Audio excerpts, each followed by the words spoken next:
কাউরে পাওনের লাইগা ছটফট কইরা কোনো লাভ নাই। দেখবা তুমি যারে পাওনের লাইগা ছটফট করতেছ, সে তোমার তার অর্ধেক চাওনের মধ্যেও রাখে নাই।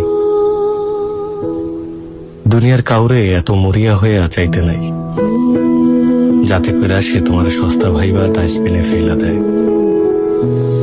মানুষটা যত কম চাইবা, মানুষের কাছে নিজেকে যত কম প্রকাশ করবা, দেখবা তুমি তত বেশি ভালো আছো।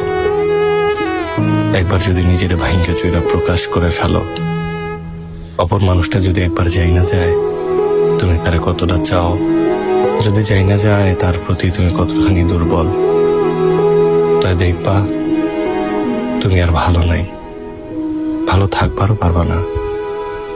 কঠিন হইলেও এইটাই সত্য, ভালোবাসা যত কম প্রকাশ করা যায় ততই স্বচ্ছ, সুন্দর, মায়াময়।